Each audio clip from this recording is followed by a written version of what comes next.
E como que seria esse trabalho, né? Eu já fui aprendendo aqui que a gente não chama de fisioterapia sexual, mas fisioterapia pélvica. Como que É, funciona? eu adoraria que se chamasse fisioterapia sexual. Na verdade, eu gosto bastante, mas não é o nome que ficou conhecido. Antes era uroginecologia, depois eles tentaram mudar para saúde da mulher, né? Ainda existe a saúde da mulher, mas acabou virando fisioterapia pélvica.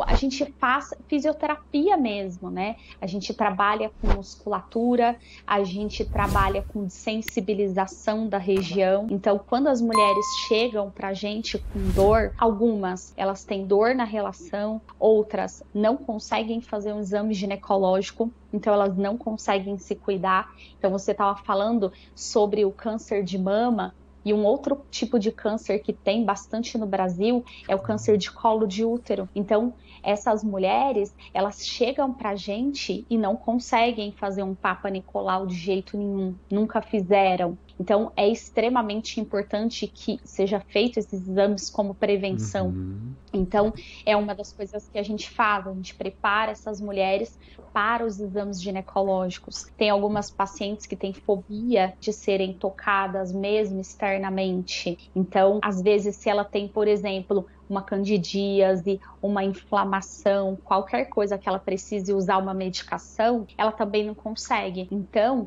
para a gente também é um dos nossos objetivos, que essa mulher consiga se cuidar usando medicações, né? Um aplicador de pomadas, óvulos ginecológicos, que é o tipo de tratamento que hoje em dia se faz para qualquer coisa no canal vaginal. E muitas mulheres não conseguem. Então, a gente acabou fazendo da seguinte forma: as pacientes elas são avaliadas, né, a princípio, então a gente colhe a história dessa paciente e depois a gente avalia ela fisicamente. Quando ela é avaliada fisicamente, a gente palpa tudo do lado de fora, depois a gente tenta fazer o toque nessa paciente, nem sempre é possível. As pacientes que são fóbicas, por exemplo, elas começam a chorar, elas começam a subir pela maca, elas fecham as pernas, elas param de respirar. Então, é bem penoso para algumas. Não é assim para todas, né? Mas para algumas sim. E aí, se a gente consegue fazer o toque, a gente consegue avaliar fisicamente mesmo como essa mulher responde ao toque, quanto tempo talvez ela seria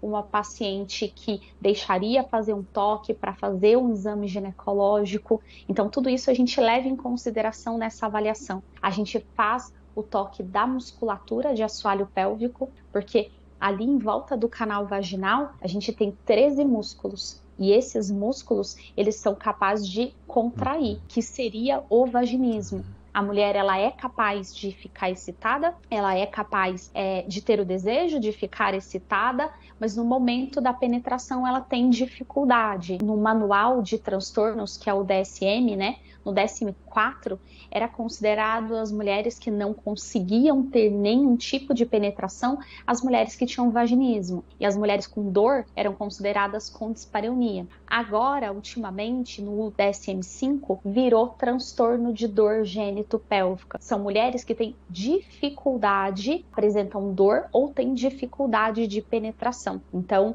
essas mulheres, elas requerem esse tipo de avaliação física que antes para o psicólogo era muito limitado, né? Então, ele consegue escutar, mas ele não consegue saber o que realmente acontece. Por exemplo, tem algumas mulheres que às vezes nunca foram avaliadas, Ronaldo, e quando elas são avaliadas, às vezes elas têm uma alteração de ímen. Então, às vezes, ela precisa de uma cirurgia. Então, isso, às vezes, o olhar um pouco mais cuidadoso de uma fisioterapeuta, você consegue perceber alguma normalidade desse jeito, algum septo vaginal, alguma coisa, que às vezes antes não tinha esse olhar. Chegava no ginecologista, o ginecologista dizia: olha, é o seguinte, você é virgem, então eu não preciso te avaliar. Primeiro você precisa perder a virgindade. Então eu já tive pacientes assim que estavam há 7 anos tentando ter uma penetração. E quando a gente foi avaliar, ela tinha um ímã diferente, então ela jamais conseguiria ter uma penetração. Então casos assim, às vezes vão para uma cirurgia e depois voltam pra gente. Mas tem casos mais simples. Por exemplo, uma mulher que em algum momento ela recebeu algum tipo de estímulo de dor. Ela estava com uma determinada candidíase porque era verão, ela passou o dia inteiro na praia com o biquíni molhado, tal, e ela depois foi tentar ter relação e estava com um fungo. E esse fungo gera uma secreção e faz com que o canal fique mais sensível. A gente não sabe muito bem explicar com todos os detalhes, mas em algumas mulheres é ok, ela sente a dor, vai no ginecologista, trata, volta a ter relação e tá tudo certo. E em algumas mulheres, às vezes, o canal se modifica. Ela fica com uma alteração da sensibilidade. Cada vez que ela vai para a relação, ela lembra do estímulo de dor que ela recebeu e ela não consegue mais cortar esse ciclo de dor. Ela não consegue quebrar isso. E a fisioterapia, ela tenta justamente fazer isso com alguns recursos de fisioterapia, como a massagem perineal,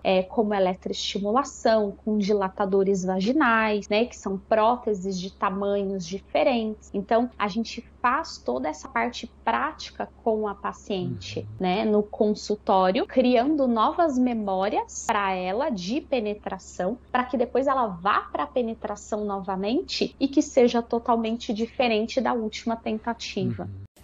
Se você gostou desse corte que a gente fez, não se esquece de curtir e compartilhar com quem você acha que vai se beneficiar dessas informações.